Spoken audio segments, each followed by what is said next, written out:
গগৈক এবাৰ চৰম কটাক্ষ কৰিছে অখিল গগৈয়ে। তপন কুমাৰ গগৈ গৌৰৱ গগৈৰ তুলনাত শিশু বুলি কৈছে অখিল গগৈয়ে।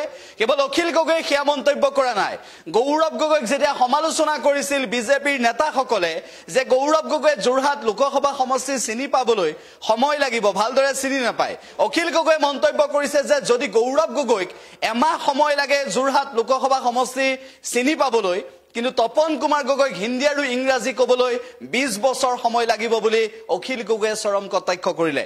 আমি সবিশেষ জনাবলৈ গৈছো যোৰহাট লোকসভা সমষ্টিৰ নিৰ্বাচনৰ ফলাফল কি হ'ব তাক লৈ যোৰহাটবাসীৰ দৃষ্টিয়ে নহয় সমগ্ৰ ৰাজ্যবাসীৰ দৃষ্টি।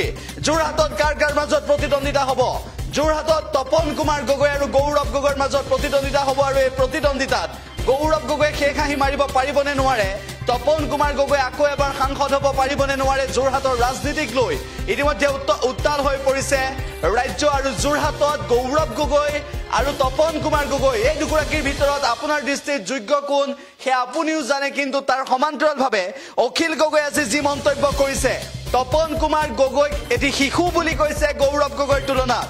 কিয় বিজেপিৰ নেতাসকলে গৌৰৱ গগৈলৈ ভয় কৰিছে, আৰু অখিল গগৈৰ অনুৰোধত অখিল গগৈ ৰাহুল গান্ধীক পোৱাৰ পিছত অখিল গগৈয়ে যোৰহাটত গৌৰৱ গগৈক প্ৰতিদ্বন্দ্বিতা কৰিবলৈ বাৰম্বাৰ অনুৰোধ জনোৱাৰ পিছত যেতিয়া গৌৰৱ গগৈয়ে প্ৰতিদ্বন্দ্বিতা কৰিছে, অখিল গগৈয়ে গৌৰৱ গগৈক জয়ী কৰাবলৈ কেনেদৰে শিৱসাগৰৰ পৰা আৰম্ভ কৰি তিয়ক যোৰহাট তিতাবৰ সকলোতে কেনেদৰে কষ্ট কৰিব, কেনেদৰে মৰিয়নিৰ ভোটাৰৰ কাষলৈ যাব, সকলো কথা অখিল গগৈয়ে আজি আগবঢ়াইছে সাংবাদিকৰ আগত। একেটা সময়তে অখিল গগৈয়ে তপন কুমাৰ গগৈক শিশু বুলি কোৱাৰ সমান্তৰালভাৱে তপন কুমাৰ গগৈক চৰম কটাক্ষ কৰিছে।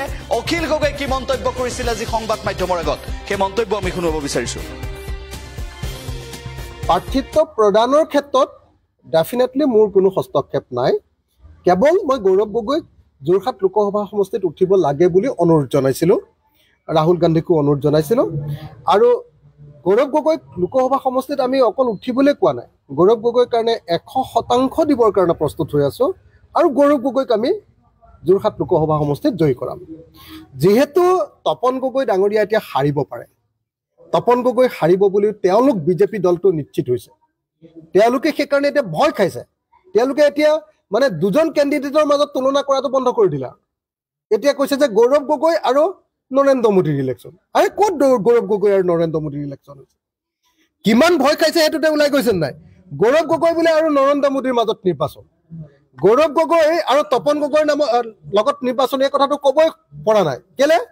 গৌৰৱ গগৈৰ ওচৰত তপন গগৈ এটা শিশুৰ ল'ৰাৰ নিচিনা, এটা বাচ্চাৰ নিচিনা। এতিয়া বিজেপি দলৰ মানুহবিলাকে কৈ আছে যে গৌৰৱ গগৈ বোলে যোৰহাট লোকসভা সমষ্টি চিনি পাবৰ কাৰণে বহুত দিন লাগিব।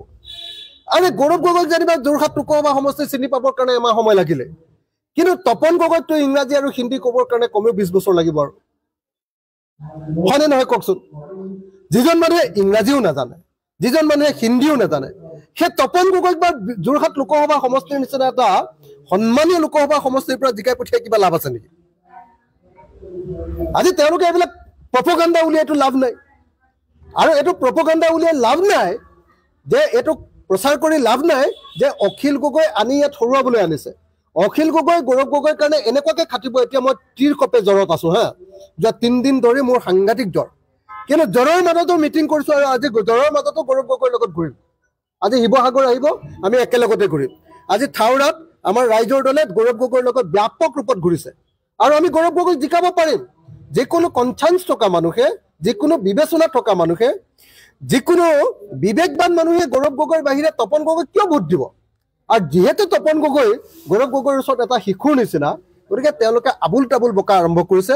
সেইকাৰণে মই ভাবোঁ যে পীযুষ হাজৰিকাৰ বক্তব্য ভয় খাই কৰা এটা বক্তব্যৰ বাহিৰে আন একো বক্তব্য নহয়। পীযুষ হাজৰিকাহঁতক সকলোকে আমি বিজেপি দলটোক আমি হৰুৱাম। তেওঁলোকে ইয়াত যিমান টকাৰ টোপোলা লৈ আহি ইয়াত বহি থাকিও লাভ নাই। পীযুষ হাজৰিকা টকাৰহে মানুহ, হয়নে নহয়?